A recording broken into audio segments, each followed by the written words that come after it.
5월 달은 가정의 달로 가정회복 달로 정해서 5주 동안 가정회복에 관한 시리즈로 같이 하나님 말씀을 묵상하도록 하겠습니다.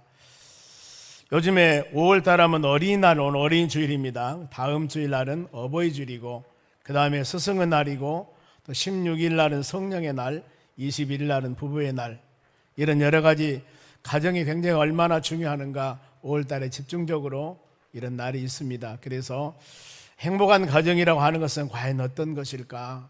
근데 행복함이라 하는 것이 하나님이 원하는 행복한 가정입니다. 오늘 여러분들이 마음에 깊이 새기면서 요즘에 가정의 중요성 100번 강조해도 서운함이 없습니다. 모든 물질 문명이나 사회에서 살기는 많이 풍성하고 살기가 좋습니다. 그러나 그럴수록 가정이 더 튼튼하니 세워나가야 되는데 많이 가정에 어려움을 당하고 있습니다. 그래 믿음 생활에 나가는 사람들이 많이 관심을 가져야 할 것이 바로 그겁니다. 가정은 농사 짓는 사람들은 모판과 같다고 그럽니다.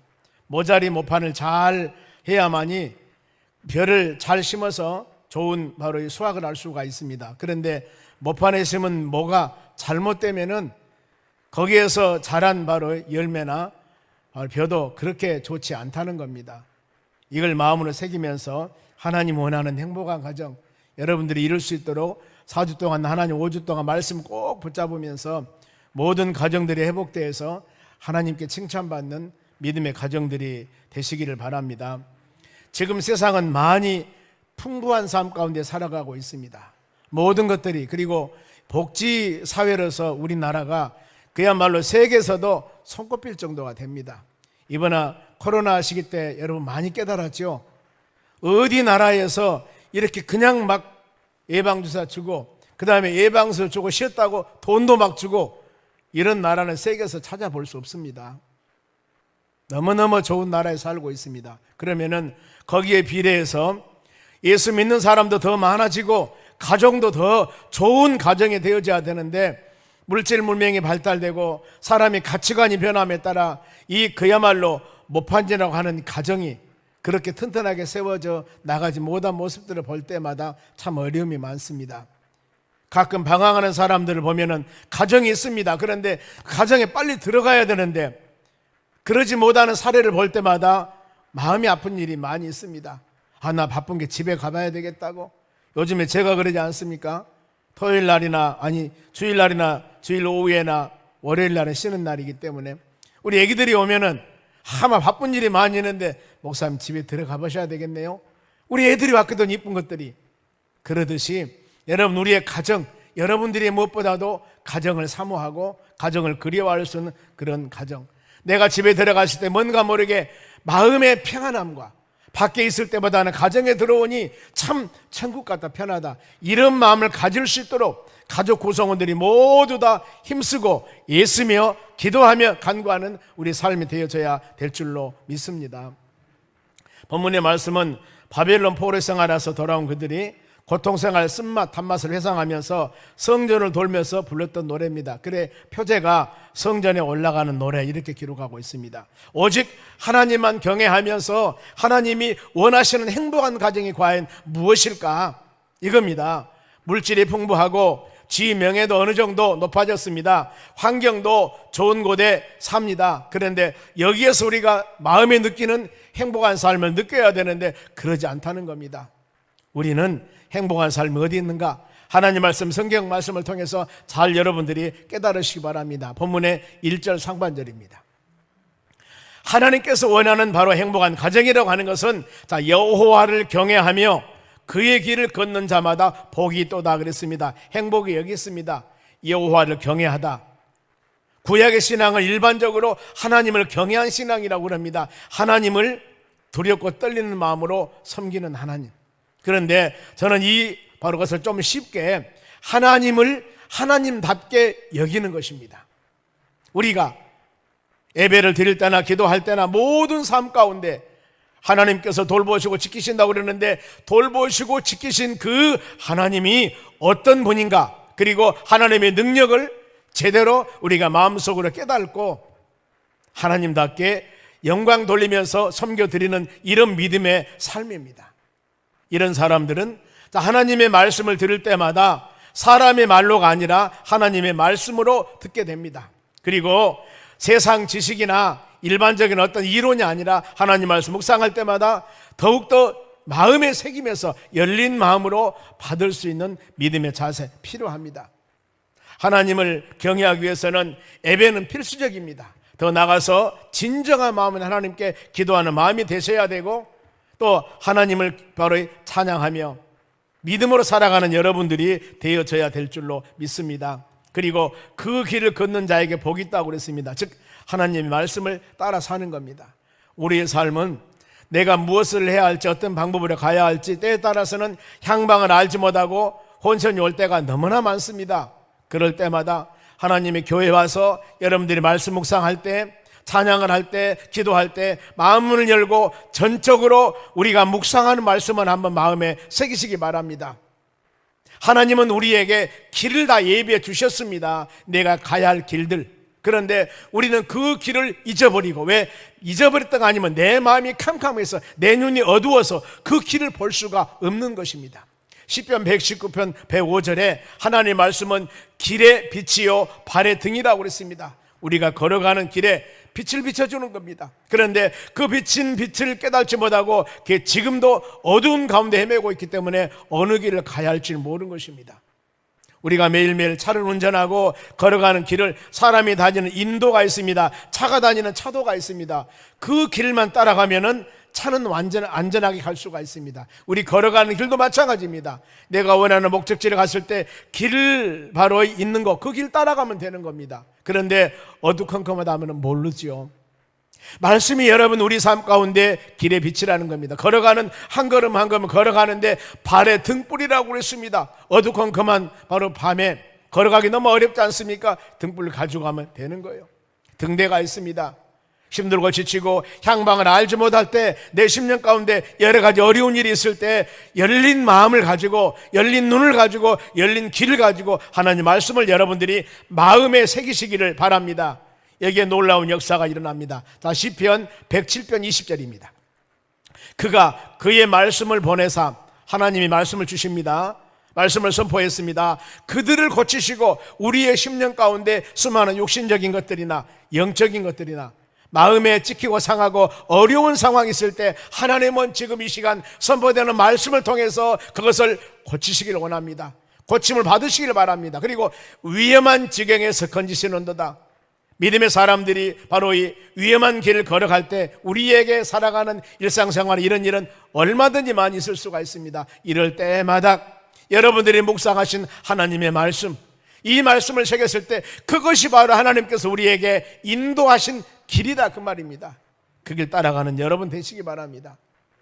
힘들고 지치고 어려웠을 때 하나님의 전에 와서 예배드리면서 말씀 묵상하면서 여러분들 조용히 기도하면서 하나님 연약한 부분을 회복해 주시옵소서, 치료하여 주시옵소서 간절히 간구할 때 하나님은 여러분의 기도를 들으시고 전능하신 하나님이기 때문에 주의 역사와 능력으로, 성령의 힘으로, 하나님의 말씀으로 치유와 회복의 역사가 우리의 삶 가운데 일어날 줄 믿습니다. 하나님께서는 말씀으로 우리를 치유하신다고 약속하셨습니다. 마태복음 8장에 백부장 하인 치료할 때도 예수님 말씀만 하옵소서, 백부장이 바로 그렇게 주님 앞에서 고백을 합니다. 그래서 주님이 바로 말씀하실 때 그는 치료받았습니다. 우리는 세상에 미혹되지 아니하고 하나님 말씀 듣기에 요동하지 말고 환경에 불평하지 말고 주의 말씀 붙잡고 나가는 여러분 되시기 바랍니다. 이스라엘 백성들이 40년 광야 생활 마치고 이제 요단강을 건너서 가나안 땅 들어갈 때입니다. 물론 홍해바다도 모세가 지팡이를 내리니 홍해가 갈라졌다 그랬습니다. 그런데 요단강 갈라질 때 하나님이 여호수아가 지도자입니다. 여호수아야, 먼저 영적인 지도자들, 제사장들이 벗개를 메고 넘실거리는 요단강에 발을 먼저 내밀라게 해라. 그리하면 요단강이 갈라질 것이다. 하나님이 말씀을 주셨습니다. 여호수아는 그 말씀을 바로 지도자들에게 말씀을 선포합니다. 그들이 말씀대로 순종했을 때 바로 제사장들이 이 벗개를 메고 발을 요단강에 내릴 때 강이 갈라지는 역사가 여러분 일어났습니다. 이것이 하나님의 말씀의 능력입니다. 그리고 믿음으로 나아가는 자들, 우리가 세상을 이긴 이김도 여러분 믿음이라고 그랬습니다. 믿음으로 세상을 이긴다고 그랬습니다. 믿음으로 사는 자들은 복받는 삶을 살아갈 수가 있습니다. 여러분, 행복한 가정이 뭡니까? 하나님을 잘 경외하고 하나님을 하나님답게 여기면서 하나님 주시는 그 말씀의 길을 따라 가는 가정이 여러분 행복한 가정이라는 겁니다. 그리고 행복한 가정은 수고 열매가 있게 되는 것입니다. 2절 말씀 봅니다. 너희가 너희 손으로 수고한 대로 먹을 것이라 너희가 복되고 형통하리라. 즉 복된 가정은 수고하고 땀의 대가가 내게 내 삶 가운데 사용되어지는 겁니다. 눈물 흘리며 열심히 땀을 흘리며 뿌린 것들이 기쁨으로 거두어지는 역사, 이것이 바로 여러분 복받는 가정들입니다.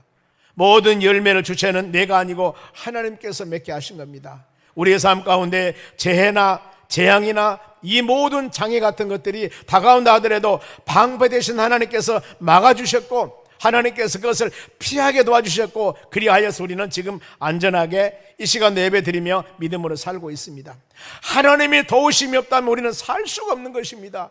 이것을 여러분 인정하고 믿으시기 바랍니다. 만일에 하나님이 도우심이 없다면 어떨 것인가? 학개서 1장 6절 말씀 봅니다.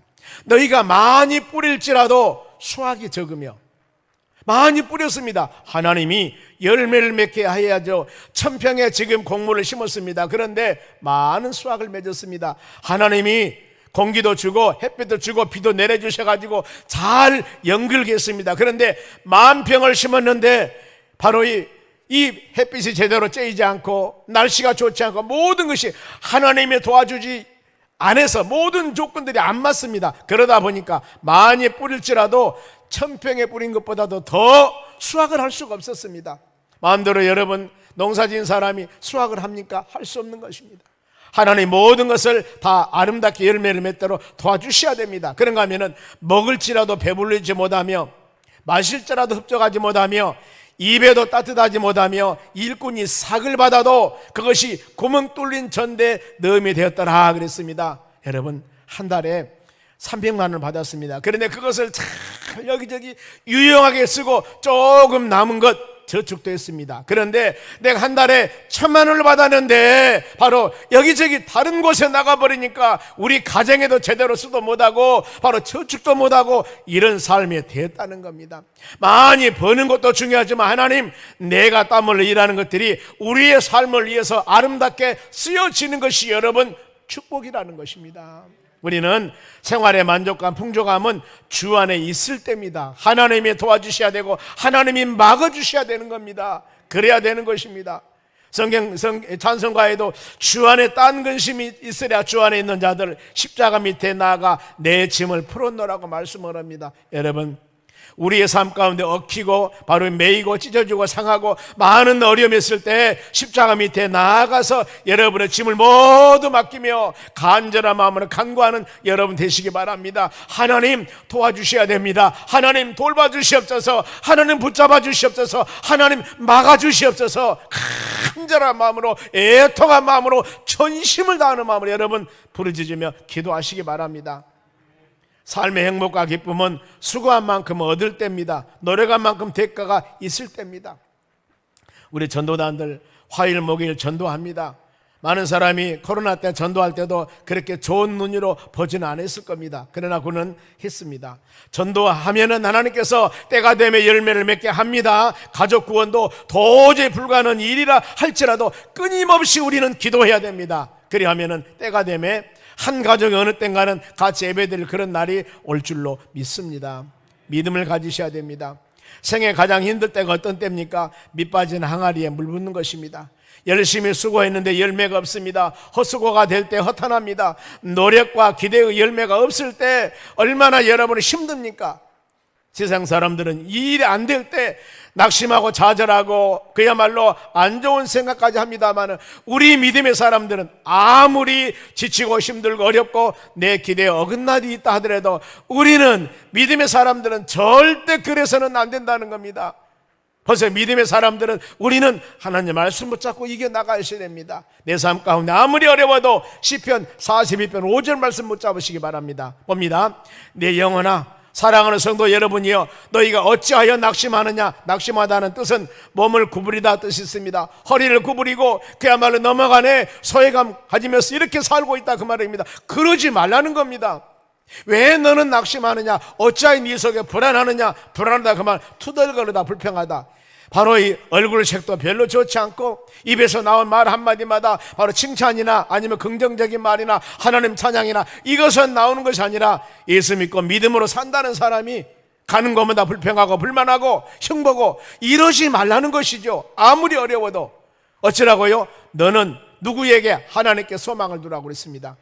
그가 나타나서 도우심으로 말미암아 내가 여전히 찬송하리로다. 하나님 소망 두시며 나아가면은 하나님이 우리에게 손을 들어서 도와셔서 바로 이 찬송하는 믿음의 사람이 될 수 있도록 하는가 그 말입니다. 하박국서 3장 16절 많이 바로 우리가 묵상한 말씀입니다. 비록 무화과 나무가 바로 무성치 못합니다. 포도나무에 열매도 없습니다. 감람나무에 소출도 없습니다. 밭에 먹을 것도 없어요. 우리의 양도 없고 새안간에 우리의 양이 없고 새안간에 송아지가 없다 할지라도 어때요? 우리는 나의 여호와 하나님을 위해서 기뻐하고 구원의 하나님을 위해서 즐거워하라 그랬습니다. 우리가 보이는 것이 비록 없다 할지라도 우리가 섬기는 하나님, 전능하신 그 하나님께서 돌봐주시고 은혜 주시고 그 하나님께 소망 가지며 믿음으로 나아갈 때 하나님께서 우리를 도와주신다고 약속하셨습니다. 시편 121편에도 그랬습니다. 졸지도 아니하시고 주무시도 아니하시고 이스라엘 백성들을 지킨다고 그랬습니다. 믿음의 자녀들, 그러하니 어떻습니까? 낮에가 너를 상치 못하도록 하고 밤의 달도 해치 못하도록 하고 너의 출입을 지금부터 영원까지 지키시려다. 이것이 여러분 하나님의 말씀입니다. 세상 사람들은 운이 안 좋아서 무엇이 어째서 이렇게 원인 따지면서 불평불만하지만은 우리 믿음의 사람들은 여러분 그런 마음 가지서는 안 됩니다. 하나님, 내가 혹시라도 넘어지고 쓰러지고 어려움 당했으면 하나님 좋은 가르침 주심을 감사합니다. 이제 내가 온전히 하나님만 의지하고 주님께 간구하면서 이 모든 일을 이루어 나가길 원합니다. 이런 결단한 마음을 가지고 간구할 때 하나님의 역사가 일어날 줄로 믿습니다. 여러분, 바로 행복한 가정 뭐라겠습니까? 내가 수고한 만큼 많든 적든 이것이 우리의 삶 가운데 사용될 수 있도록 해달라고 하나님도 이것을 원하시고 계십니다. 그런데 새해 나갔을 때는 한번 마음으로 생각하면서 우리가 하나님 붙들어야 될 줄로 믿습니다. 막아주신 분은 하나님이셔요. 우리 인간은 할 수가 없습니다. 그리고 행복한 가정들의 구체적인 모습입니다. 가정에서 아내들이 어떻게 할 것인가? 본문의 3절 상반절입니다. 너희 집 안방에 있는 너희 아내는 결실한 포도나무 같다고 표현하고 있습니다. 아내가 내실에 있는 부인이 바로 내조 역할을 잘해서 결실한 포도나무와 같이 신앙의 열매가 모든 삶이 주렁주렁 열매를 맺는 것을 말합니다. 그래서 잠언서에서는 현숙한 여인, 잠언 31장 10절 말씀 봅니다. 누가 현숙한 여인을 찾겠느냐? 그의 값은 진주보다 더하다 그랬습니다. 여러분, 예수 믿는 부인하고 같이 사는 여러분들은 지금 세상에서 최고 비싼 진주를 가진 것보다도 더 값진 것을 갖고 있음을 믿음으로 믿고 감사하는 여러분 되시기 바랍니다. 이걸 보고 감사를 해야 된다니까요. 그러면은 가정이 화목해요. 어찌다가 내가 예수 믿는 바로 이런 부인하고 결혼해서 어찌다가 우리가 예수 믿어서 이 현숙한 여인이 우리가 되어서 진주보다 더 값진 것이라고 그랬을까? 여보, 당신은 진주보다 더 값죠? 보석이나 진주 보고 우리가 손 흔들리면 안 됩니다. 마음 흔들리면 안 됩니다. 바로 현숙한 여인은 남편에게 선을 행하며 악을 행치 아니한다고 그랬습니다. 여러분, 이것도 우리가 해야 할 의무입니다. 부인들, 남편에게 선을 행하며 좀 그릇된 일을 한다 하더라도 기도하면서 너무나 악을 행치 말라는 겁니다. 그리고 현숙한 여인은 손의 열매가 그에게서 돌아갈 것이요, 열심히 아침에 일찍 일어나고 저녁에 늦게 자고 부지런히 열심을 다해서 그 열매가 그 여인을 통해서 가정에 풍성된다는 겁니다. 그리고 그 행한 일로 인하여, 그 현숙한 여인이 행한 일로 인하여서 성문에서 칭찬을 받으리라. 성문이라고 하는 것은 많은 사람들을 상징합니다. 그 여인 때문에 많은 사람들에게 그 여인이 칭찬을 받는 것입니다. 아멘. 그래서 다음 주일날은 어버이 주일날로 노수효도, 노시란 부인이, 노시란 여인이 효도에서, 어찌 효도에서 성경에 기록되었을까? 우리가 이런 말씀을 묵상하시기 바랍니다. 신앙인들은 올바른 가정관을 가져야 됩니다. 기준이 있어야 된다는 겁니다. 가와만사성이라고 그러죠. 가정이 화목하면 모든 일이 잘 이루어진다. 집에 들어가면 가와만성이라고, 만사성이라고 10장을 붙여놔도 우리의 살아가는 삶이 서로 용서하고 바로 양보하고 이해하고 손해보고 모두 힘쓰며 노력하지 않으면 붙여넣었다고만 되는 것이 아니라 그 말입니다. 여러분, 가장 우리 가정이 가장 헌신과 희생이 바로 하나님이 우리를 사랑하신 헌신과 양보입니다. 독생자 죄 없는 예수님을 죄 있는 우리들을 위해서 십자가에 죽게 하시고 우리를 자녀로 삼으신 분이 하나님이십니다. 그리고 우리 예수님이 세상에 보낼 때 마태복음 20장 28절 섬김 받음이 아니라 섬기러 왔고 모든 사람들과 속죄물 화목제물로 바로 예수님이 세상에 오셨다고 말씀하지 않습니까? 가정이 하나 되기 위해서 화목하려면 분명히 용서, 양보, 손해가 있어야 되는 것입니다. 이것 없이는 되기가 참 어려워요. 그런가 하면은 자녀들의 모습입니다. 자녀들 3절 중반절입니다. 너희 식탁에 둘러앉은 자식들은 어린 감람나무 같으니라 그랬습니다. 감람나무는 올리브 나무입니다. 보면은 이 나무는 천박한 땅에도 잘 자랍니다. 나무를 베어버려도 그루터기가 또 나서 새순이 나고 열매는 기름으로 사용하고 어둠을 밝힙니다. 왕을 임직식할 때 머리에 기름을 붓습니다. 우리 자녀들이 아무리 힘들어도 감람나무와 같이 낙심하지 않고 포기하지 않고 오직 바로 예수님을 바라보면서 바로 아름다운 열매를 맺으며 하나님께 쓰임받는, 세상에 인정받는 믿음의 자녀들이 될 수 있도록 우리는 간절히 기도해야 된다는 것입니다. 여러분의 자녀들이 감람나무 같으니 하루 일과 마치면서 가족이 모두 식단에 앉아서 둘러앉으면서 식사하는 게 얼마나 여러분 아름다운 일입니까? 요즘에 너무나 힘들어요. 왜요? 낮에 출근하고 밤에 출근하고 출근 시간이 다릅니다. 부부간에도 이렇게 바로 되는 가정도 없잖아 있습니다. 얼마나 힘들겠습니까? 그러나 현실의 삶이 또 그럴 수밖에 없는 상황이기 때문에 자식도 부모가 하면 밖에 나가고 서로 간에 한 자리에서 식사하는 시간이 너무 힘들다 그 말입니다. 현대 가정들이 바로 개인이 바쁘고 대화도 차단되고 스마트폰이 바로 우리 목자가 되어버리고 부부간에 옆에 앉아있으면서도 서로 대화가 아니라 TV 바라보고 웃고 있고 이것이 일상생활이 되어버린다 그 말입니다. 여러분, 가정 식사가 얼마나 중요한지 아십니까? 이를 위해서 우리 같이 기도하셔요. 저도 그런 어떤 우리 장로님 중에 한 분 보셨습니다마는 매주 화요일날 자녀들하고 만나는 시간, 저녁 시간, 저는 주일날 오후 아니면 월요일날입니다. 물론 먼 곳에 있지 않기 때문에 반드시 주일날 오후 아니면은 월요일날 이때 반드시 만나자고 약속해서 하여튼 특별한 일이 없으면 이때 만납니다. 만나서 같이 저녁을 같이 먹습니다. 저녁을. 여러분, 이것이 쉬운 일은 아니겠습니다만 그래도 그러면서 서로 간에 얘기도 하고 얼굴도 보고 참 아름다운 것 같습니다. 값비싼 음식만 꼭 행복한 것이 아닙니다. 함께 하는 마음이 중요합니다. 바로 가와만산에서 하는 것은 바로 그겁니다. 우리가 가정이 하나 될 때입니다. 유대인의 바로 식사 문화는 저녁에 금요일날 식사를 합니다. 항상 같이 합니다. 아이들이 바로 어른들의 전통도 가르치고 예법도 가르치고 식사 시간은 절대 꾸짖지 않습니다. 꾸짖는 일은 식사한 다음에. 그런데 우리나라의 일반적인 풍습은 때는 이때다. 맛있는 음식을 잘해서 식사를 하는데 때는 이때다. 아들, 딸, 자녀들 이때 꾸중을 하는 겁니다. 그러니 밥이 코로 들어간지 입으로 들어간지 소화도 안 되고 눈물이 바로 밑에 내려와서 밥을 먹은지 오히려 이 시간을 피하려고 하면 안 된다 그 말입니다. 우리 믿음의 사람들 오늘 말씀 마음에 깊이 새기면서 사랑하는 성도 여러분, 우리가 할 수 있으면 자녀들하고 식사 시간을 가질 수 있도록 여러분 한 달에 몇 번 날짜를 정하더라도 꼭 이런 시간은 가질 수 있도록 기도하시고 그때만큼은 절대 아무리 나쁜 일을 한다 하더라도 입에서 그 사람의 기분 나쁜 바로 이 말은 하지 말고 다 끝나고 나서 얼마든지 시간이 있지 않습니까? 아니면 문자로 전화로 하든지.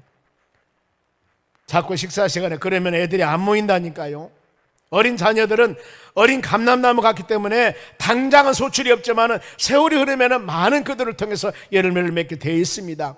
시편 127편 3절 봅니다. 보라, 자식은 여호와의 기업이요 태의 열매는 그의 상급이로다. 자, 표준 번역에 보면은 자식은 주님이 주신 선물이요 태안의 열매는 주님이 주신 상급이라고 그랬습니다. 자식은 주님이 주시는 상급입니다. 여러분, 할 수만 있으면은 많이 자녀들을 낳아야 됩니다. 바로 우리야, 여러분 어머니, 아버지, 할머니 되신 여러분들은 바로 자녀들에게 꼭 부탁하시기 바랍니다. 아들, 딸 구별 말고 우리 세대는 하나만 낳자는 시대였습니다. 둘 나면은 보고 눈이 뒤집어가고 셋 나면은 등 돌렸습니다. 미개인이라고요. 그때 자녀 셋 난 사람들은 얼마나 핍박당한 줄 아십니까, 여러분? 그런데 지금 어째요? 그 자식 나누니까 얼마나 좋습니까? 지금 국가시책으로 너무나 힘들어요. 지금 초등학교가 다 문을 닫고 대학이 미달이 막 되어버리고 이렇게 나가다는 어떻게 되겠습니까? 이제 앞으로 상상을 초월한 시대가 다가오고 있습니다. 이 보세요. 시내에 있는 어마어마한 바로 역사에 있는 바로 이 초등학교들이 그 폐교 수준에 되어버렸다 그 말이 지금 보면은 왜 그랬을까? 아들, 딸 구별 말고 하나만 낳아서 기다리다. 이 나라 국가 시책을 순종하고 따랐기 때문입니다. 여러분, 우리는 하나님 말씀을 따르는 여러분 되시기 바랍니다. 우리 자녀들은 아들, 딸 구별하지 말고 셋만 낳아서 살 길이다. 더 이상 낳아야 됩니다. 왜요? 본전을 하고 살아야 되잖아요. 본전. 근데 우리는 본전에서는 안 돼. 둘이 만나서 한 가정을 이뤘으면 셋은 해놔야 되지 않겠습니까? 대체나 맞지요? 맞다니까요. 둘이 만나서 하나를 하면 이거 50% 완전 쫄딱 망하는 거예요. 이것은 본전도 못 찾는 겁니다. 둘 결혼해서 둘 낳아야만이 본전이라니까요. 지금 우리 교회 보면은 바로 배보들이 계셔요. 그것만 볼 때마다 너무너무 기뻐요. 여러분, 우리 자녀들이, 그리고 부모들 문제 우리 이 모든 생각부터 고쳐야 됩니다. 근데 고생하니까 우리 부모들은 고생하고 7명, 8명 낳았었어요. 그 부모들은 고생 안 하셨습니까? 이걸 한번 생각해 보시라는 거예요. 그렇기 때문에 여러분, 우리가 할 수만 있으면은 이미 연세 드신 분 어쩔 수가 없으니까 우리가 알지 않습니까? 잘못하면 정부 시책에 속지 마시고 하나님 말씀 부여잡고 바로 주신 대로 좋습니다마는 그래도 여러분 자녀 교육한다고요? 요즘에 고등학교까지 무상교육. 이제 그 자녀들 잘하면은 대학 무상입니다. 지금도 자기가 공부만 하려고 마음먹으면은 학자금 대출 받아서 다 공부하죠. 생활비 가장 대출해준 이 나라가 어디가 있습니까, 여러분? 학교 다니는 돈이 없다면 생활비 가장 다 대준다니까요. 이러면은 여러분 할 말 없잖아요. 네가 벌어서 네가 공부해서 네가 갚어. 그러면 되잖아요. 왜 그 짐을 우리가 질러 갑니까? 성경적인 가르침입니다. 자녀가 부모에게. 자녀들 잘 들으시기 바랍니다. 에베소 6장입니다 1절 보세요. 지금 저는 여러분들에게 성경을 지금 말씀하고 있는 것입니다. 제가 뭐 윤리나 도덕 철학 강의하는 거 아니에요. 자, 에베소 6장 1절 말씀에 자녀들아 주 안에서 너희 부모에게 순종하라. 이것이 옳으니라. 그래서 옳다 그 말은 마땅하다, 당연하다, 의무다 그 말입니다. 자식된 의무는 부모들에게 순종해야 돼요. 자, 반대로 불순종하면 안 됩니다. 대들면 안 돼요. 그런데 이걸 보러 우리가 하나님 말씀 몰랐을 때 혹시 여러분 우리가 이런 말씀 마음에 깊이 새겨, 특히 우리 교육부서에서는 바로 교육부서 자녀들에게, 우리 꼬마들에게, 바로 중고등부 학생들에게 이걸 잘 가르쳐야 됩니다. 절대 부모에게 순종해야 돼. 불순종하면 안 된다. 부모에게 대들면 안 된다. 왜? 성경에 기록되어 있습니다, 여러분. 그리고 6장 2절 봅니다. 너희 아버지는 어머니를 공경해라. 이것이 약속이나 첫 계명이라. 공경이라는 것은 가치를 정하다 뜻이 있습니다. 이것이 첫 계명이라. 세상의 모든 것보다도 최고 가치를 부모 공경에 두라 그 말입니다. 그러면은 자, 출애굽기 20장에 10계명을 주었습니다. 5, 6, 7, 8, 9, 10계명이 사람들 사는 사회에서 있어야 할 계명입니다. 하나님과 함께 계명은 놔두고 사람들과 사는 사회에서 계명의 첫째 계명이 부모 공경입니다. 부모를 최고 가치로 두라고 성경은 기록하고 있습니다. 여러분 이렇게 가르쳐야 됩니다. 그랬을 때 부모 순종하고 공경했을 때 어떤 축복이 있는지 아십니까? 6장 3절 이로써 너희가 잘되고 그 다음에 땅에서 장수하리라. 잘된다 그 말은 좋게 되다, 장수하다, 오래 살다. 자, 그러면은 보세요. 내가 잘 안 됩니다. 모든 일이 단명합니다. 그러면 어때요? 내가 바로 부모님을 잘 섬기는가 섬기지 않는가, 이것을 한번 점검을 해보시라 그 말입니다. 성경에 말씀하고 있습니다. 너희가 잘되고 장수하라 그랬는데 이것이 안 될 때는 성경 말씀에 부모 공경하고 부모 순종하면 이렇게 된다고 하나님이 말씀하셨기 때문에 하나님 말씀대로 이루어지는 역사가 일어날 줄로 믿습니다. 그러면은 부모들만 일방적으로 나가는 것이 아닙니다. 성경은 6장 4절 봅니다. 너희 아비들아 너희 자녀들을 노엽게 하지 말라. 오직 주의 교훈과 훈계로 양육하라. 노엽다 그 말은 화나게 하다, 마음에 상처를 주다, 성나게 하다 그 말입니다. 자녀들 기분 나쁘게 건드려 놓고 그냥 아버지 노릇하려고 하면 안 된다 그 말이죠. 주님이 주신 정신 말씀으로 잘 가르쳐라 그 말. 그리고 아내가 남편에게입니다. 에베소장 22절입니다. 아내들이여 남편에게 복종하기를 주께 하더라. 이 말씀은 주님께 순종하듯이 남편에게 하라. 제가 이 말씀 묵상하면서 어떤 생각 들었냐면, 아내들이여, 여인들이여, 교회에서 하듯이 집에서도 합시다 이거거든요. 어떻습니까 여러분? 교회에서는 우리 어머니는 천사요, 안녕하세요, 할렐루야, 아멘. 그런데 집에 가니까 아니라는 겁니다. 헷갈려요. 또 남편들에게입니다. 에베소장 25절. 남편들아, 아내 사랑하기를 그리스도께서 교회를 사랑하시고 교회를 위해서 자신을 주신 같이 하라. 교회는 성도들을, 구원받는 성도들을 모임을 말합니다. 우리 예수님은 여러분들을 위해서 십자가 죽으셨습니다. 우리 죄를 대속하기 위해서. 예수님이 교회를 위해서 죽으심과 같이 우리 남편들이요, 부인을 위해서 생명을 바치시기 바랍니다. 아멘 안 하시네? 성경 가르침이라니까요. 요즘 가정에 힘든 이유가 이런 도리를 다하지 못하면서 오는 일들입니다. 아내가 남편에 대한 자세, 남편이 아내에 대한 사랑하는 마음, 그리고 성도들의 가치 기준이 신앙과 말씀이 아닙니다. 상대적이에요. 옆집의 아줌마는, 옆집의 아저씨는, 누구는 이렇게 사랑하는 부인, 사랑하는 남편을 다른 사람과 상대적으로 비교하다 보니까 가정이 불행해져 버린 거예요. 어디 성경에서 비교하라겠습니까? 우리 살아가는 삶은 오직 하나님의 말씀이 기준이 되어야 될 줄로 믿습니다. 세상 기준 우선 삼지 마시기 바랍니다. 물질 바로 이 기준 우선 삼지 마시기 바랍니다. 내가 헌신과 희생보다도 바로 이 너무나 자기중심적으로 살아가다 보니까 이런 일들이 된 것입니다. 우리의 가치 기준은 시대 따라 변하지 마시고 변치 않는 하나님 말씀 따라 살아가는 여러분 되시기 바랍니다. 우리 행복한 가정의 모델은 성경입니다, 여러분. 그래서 노스 가정이나 더 나가서 노아의 가정이나 바로 고넬료 가정이나 이런 가정들, 요브 가정이나 계속 시리즈로 말씀 묵상하겠습니다.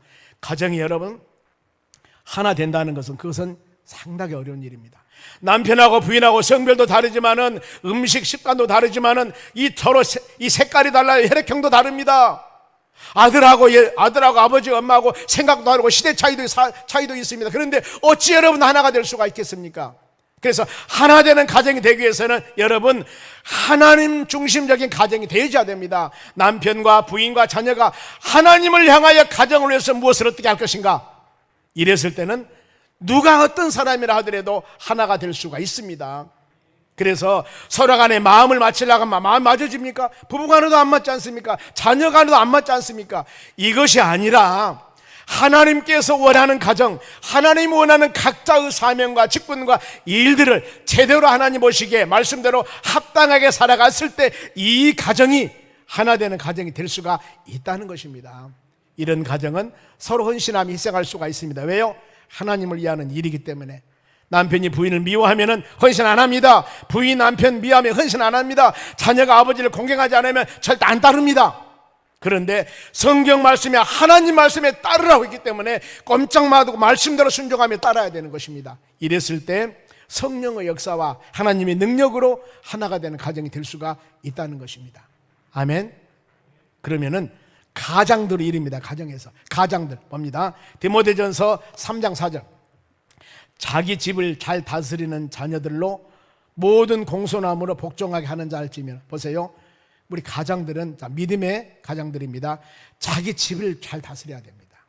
내 가정, 다른 사람보다도 우리 믿음의 사람들은 가정을 잘 다스려야 됩니다. 가정 구성원이 자녀들도 있고 많이 있겠죠. 그리고 자녀들로 모든 공손함으로 복종하게 할 자라 그랬습니다. 모든 공손함으로. 여기서 이 모든 공손함이라는 단어입니다. 참 해석이 힘들어요.